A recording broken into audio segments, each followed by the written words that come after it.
Welcome to our Data Insight channel. Hello everyone, আজকে আমরা শিখব কিভাবে MySQL ওয়ার্কবেঞ্চটা আমরা আমাদের পিসিতে ডাউনলোড করতে পারি এবং ইনস্টল করতে পারি। সো আমরা গুগলে এসে MySQL ওয়ার্কবেঞ্চ ডাউনলোড লিখে সার্চ দিলে আমাদের MySQL নামে একটা ট্যাব আসবে শুরুতে, এবং সেটাকে আমরা ক্লিক করার পরে MySQL ডাউনলোড ফর উইন্ডোজ এটাতে আমরা ক্লিক করব। ক্লিক করার পরে আমাদের সামনে ঠিক এই এসকিউএল এর এই ধরনের একটা ইন্টারফেস আসবে। সো এই ইন্টারফেসে এসে আমরা চেষ্টা করব যে MySQL এর সবচেয়ে লেটেস্ট ভার্সনটা ডাউনলোড করার জন্য। আপনারা দেখতে পাচ্ছেন স্ক্রিনে যে আমার 8.0.43 ভার্সনটা অ্যাভেলেবেল, এবং এইখানে দুটো ভার্সন দেখতে পাচ্ছেন, আই মিন স্পেস দেখতে পাচ্ছেন, যেটার সাইজটা বড় সেটাকে আমরা ডাউনলোড করার ট্রাই করব। এক এক ধরনের ইন্টারফেস এক রকম আসবে, তো আপনারা চেষ্টা করবেন যে সবচেয়ে বড় সাইজটা সেটা ডাউনলোড করার জন্য। সো আমার পিসিতে যেহেতু অলরেডি ডাউনলোড করাই আছে, সো আমি আর সেটাকে নতুন করে ডাউনলোড করছি না। আমি ডাউনলোড করার পরবর্তী স্টেপ থেকে আপনাদেরকে দেখাচ্ছি কীভাবে আমরা সেটাকে ইনস্টল করতে পারি। সো আমরা উইন্ডোজের সার্চ বাটনে এসে যদি লিখি MySQL ইনস্টলার কমিউনিটি, এই ফাইলটির নামবে মূলত। এটা নামার পরে আমরা ইয়েসে ক্লিক করার পরে আমাদের সামনে এরকম একটি ইন্টারফেস লোড হতে থাকবে। সো এখানে এসে আমরা কাস্টমে ক্লিক করব। কাস্টমে ক্লিক করার পরে নেক্সটে দিব, এবং MySQL সার্ভার 8.0.43 এটাকে আমরা চুজ করেছি, ডাউনলোড করেছি। সো এটাকে আমরা চুজ করব।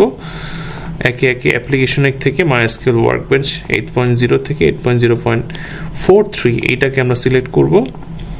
একইভাবে MySQL শেল 8.0, 8.0.43 এটাকে ইনস্টল করব, আই মিন চুজ করে দিব। দেন MySQL রাউটার 8.0.3, 8.0.43 এটাকে ডান দিকে ইনস্টলের সেগমেন্টেশন নেওয়ার পর আমরা নেক্সটে ক্লিক করব। নেক্সটে ক্লিক করার পরে MySQL ওয়ার্কবেঞ্চ এইটাকে আমরা সিলেক্ট করে নেক্সটে আগাবো, এবং আমরা ইয়েস দিব। ইয়েস দেওয়ার পরে আমরা এখানে এক্সিকিউট দিলে একের পর এক আমাদের যে স্ট্যাটাস প্রোগ্রেস সেটাকে দেখাবে, ইনস্টলিং হচ্ছে, এবং একটার পর একটা ইনস্টলিং প্রসেসটা স্টেপ বাই স্টেপ হচ্ছে কমপ্লিট হবে। সো কমপ্লিট হওয়া আগ পর্যন্ত আমাদেরকে একটু ওয়েট করতে হবে। কমপ্লিট হওয়ার পরবর্তী থেকে আমরা just next and next click করে আমরা সামনে এগিয়ে যেতে পারি। এই যে ইনস্টলেশনটা শেষ হয়ে যাবে প্রপারলি। সো আমরা একটু ওয়েট করি প্রপার ইনস্টলেশন হওয়া আগ পর্যন্ত। জি, আমাদের এই MySQL workbench server shell router এগুলো প্রপারলি ইনস্টলেশন কমপ্লিট হওয়ার পরে, আই মিন স্ট্যাটাসটা কমপ্লিট হওয়ার পরে আমরা নেক্সটে ক্লিক করব। নেক্সটে ক্লিক করার পরে আমরা যেটা করব সেটা হচ্ছে যে এই দুইটা অপশন আসবে, আমরা রেডি টু কনফিগার এখানে নেক্সটে ক্লিক করব। সো নেক্সটে ক্লিক করার পরে আমরা আবার নেক্সটে ক্লিক করব, আবারও নেক্সট, এবং আমাদের এখানে MySQL একটা রুট পাসওয়ার্ড দিতে হবে। সো আমি আমার সুবিধা মতো একটা পাসওয়ার্ড জেনারেট করে নিচ্ছি।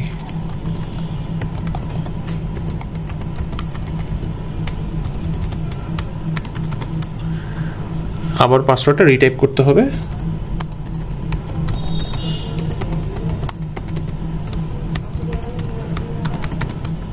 তারপরে আমরা নেক্সটে ক্লিক করব, আবারও নেক্সট, আবারও নেক্সট, নেক্সট, এক্সিকিউট। এক্সিকিউট হওয়ার পরে ওভারঅল প্রসেসটা কমপ্লিট হবে। ফিনিশ দিব, নেক্সটে ক্লিক করব, ফিনিশে ক্লিক করব, নেক্সট, ফিনিশ। এটা হওয়ার পরে আমাদের এরকম একটা MySQL command from shell open হবে। আমরা চাইলে এটাকে কেটে দিতে পারি। কেটে দেওয়ার পরে আমরা ওভারঅল সব কিছু কেটে দিব। এখান থেকে কেটে দেওয়ার পরে আমরা এখানে এসে সার্চ বাটন থেকে ক্লিক করব MySQL ওয়ার্কবেঞ্চ। সো অনেকের অটোমেটিক ওপেন হয়ে যাবে, যেমন আমার ইতিমধ্যে অটোমেটিক ওপেন হয়ে গেল। যাদের ওপেন হবে না, আমরা MySQL ওয়ার্কবেঞ্চ এখানে ক্লিক করে কাজ শুরু করতে পারবো। সো আমি এখানে লোকাল ইনস্ট্যান্টে ক্লিক করি। ক্লিক করার সাথে সাথে আমার এখানে পাসওয়ার্ড যাবে। আমার যেহেতু পাসওয়ার্ড অলরেডি সেভ করাই আছে, সো আমার আর নতুন করে সেভ করা লাগছে না। যাদের সেভ করা নেই তাদেরকে এই ইন্টারফেসটা আবার নতুন করে পাসওয়ার্ডটা দিয়ে এখানে আসতে হবে। সো এইখানে আসার পরে আমরা MySQL ওয়ার্কবেঞ্চের যে বেসিক ইন্টারফেসটা সেটা নিয়ে একটু আমরা এখন আলোচনা করব। সো আমরা যেটা করব, যখন আমরা কোনো কোড লিখবো, বেসিক্যালি আমরা এই নোটপ্যাডে আমরা সেই কোডগুলো লিখব, ওকে। এবং আমরা এইখানে ক্লিক করলে নতুন SQL ফাইল ইম্পোর্ট করতে পারবো, আই মিন SQL ফাইল এনে অথবা SQL নোটপ্যাড ওপেন করে আমরা কাজ করতে পারবো। সো এখানে আমরা যদি একটু বেসিক ইন্টারফেসটা জানার ট্রাই করি, সেখানে আছে অ্যাডমিনিস্ট্রেশন এবং স্কিমাস, এই দুটোর মধ্যেই বেসিক্যালি আমাদের কাজ হবে। সো অ্যাডমিনিস্ট্রেশনে এসে আমরা দেখতে পাচ্ছি যে বিভিন্ন ধরনের ম্যানেজমেন্ট সেকশনে কিছু ইন্টারফেস আছে, কিছু কম্পোনেন্টস আছে এবং ইনস্ট্যান্টেও কিছু কম্পোনেন্টস আছে। সো সার্ভার স্ট্যাটাসে ক্লিক করলে আমরা দেখতে পাবো যে আমাদের ওভারঅল সার্ভারটা কি রানিং অবস্থায় আছে নাকি রানিং অবস্থায় নেই।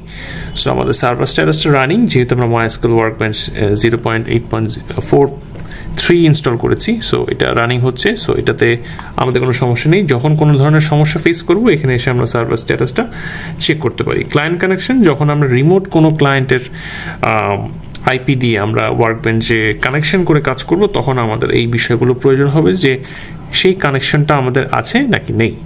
এনিওয়েজ, সো এইভাবে করে আমি এটা কেটে দিচ্ছি। এইভাবে করে আমাদের status system variables, data export, আমরা বিভিন্ন ধরনের ফাইল এখান থেকে এক্সপোর্ট করে অন্য জায়গায় নিয়েও যেতে পারি সিকিউএল ফরম্যাটে। ডেটা ইম্পোর্ট, এখান থেকে আমরা বিভিন্ন ধরনের ফাইল, এসকিউএল ফাইল অথবা সিএসভি ফাইল এখানে ইম্পোর্ট করেও আমরা কাজ করতে পারি।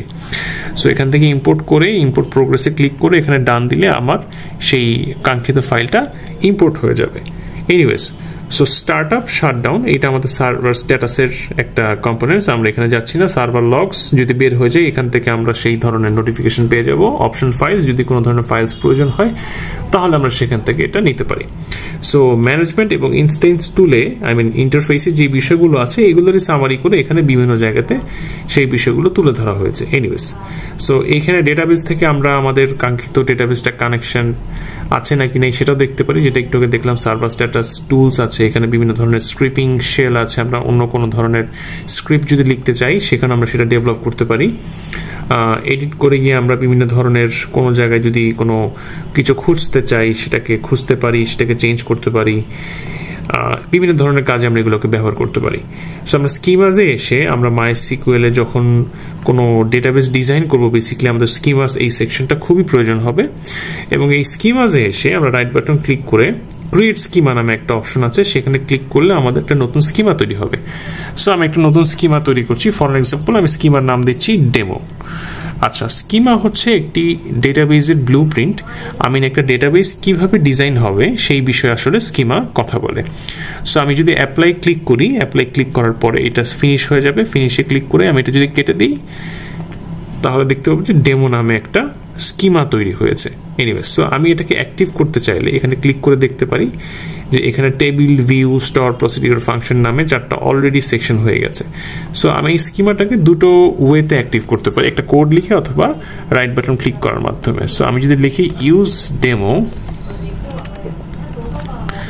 ডেমো লেখার পরে কন্ট্রোল এন্টার প্রেস করি তাহলে দেখতে পাচ্ছি ডেমোর এই জায়গাটা একটু ডার্ক হয়ে গেল। অথবা আমরা আরেকটা কাজ করতে পারি, রাইট বাটন ক্লিক করে সেট অ্যাজ ডিফল্ট স্কিমা এটাও ক্লিক করতে পারি, তাহলে এটা অটোমেটিক অ্যাক্টিভ হয়ে যাবে। সো এখানে যদি আসি, এখানে আমরা এই ফাইলটাকে যদি কোনো ফোল্ডারে বা কোনো স্ক্রিপ্ট ওপেন করতে চাই সেখান থেকে এই অপশনটা ক্লিক করে স্ক্রিপ্টটা নিয়ে আসতে পারি। এটা সেভিং অপশন, এখানে ক্লিক করে আমরা এই ফাইলটাকে একটা এসকিউএল ফরম্যাটে সেভ করতে পারি আমার কাঙ্ক্ষিত ফোল্ডার লোকেশনে। এটা দিয়ে আমি আমার কোড রান করতে পারি কিছু নির্দিষ্ট পোর্শন সিলেক্ট করে। এটা দিয়ে আমি যেখানে কার্সর শেষ হবে সেটার আগে এসে সেমিকোলন দিয়ে যদি আমি কন্ট্রোল এন্টার প্রেস করি বা এটা ক্লিক করি তাহলে কিন্তু সেই ধরনের রেজাল্টটা আমার স্ক্রিপ্টে রান হয়ে যাবে। এনিওয়েজ, সো এইটার যে কিছু অটো কমিট ওয়েতে কাজ করে, এটা আমাদের খুব একটা প্রয়োজন হয় না। আমরা যেই রেজাল্টটা পাবো সেটাকে আমরা নির্দিষ্ট লিমিট রো করে এখানে সেটা একটা কনস্ট্যান্ট ক্রিয়েট করে দিতে পারি। আর যদি ডোন্ট লিমিট না দিই, আমার ডেটাবেস ফেচ করার পরে যতগুলো রো আসবে ততগুলো রোই আমরা এখানে দেখতে পাবো।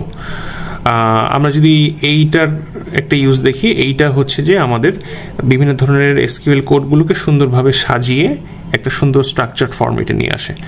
সো এই ছিল আমাদের এসকিউএল এর একটা বেসিক ইউজার ইন্টারফেস, ডাউনলোড এবং ইনস্টলেশন প্রসেস। সো এইরকম পরবর্তী যদি এসকিউএল এর টিপস এন্ড ট্রিক্স পেতে চান, আমরা আপনাদের সাথে থাকতে পারেন এবং অন্যকে মোটিভেট করতে পারেন যে এসকিউএল রিলেটেড বিভিন্ন ধরনের লার্নিং এবং ডেভেলপমেন্ট সেশনে এঙ্গেজড হওয়ার জন্য আমাদের সাথে। সকলকে ধন্যবাদ। আসসালামু আলাইকুম।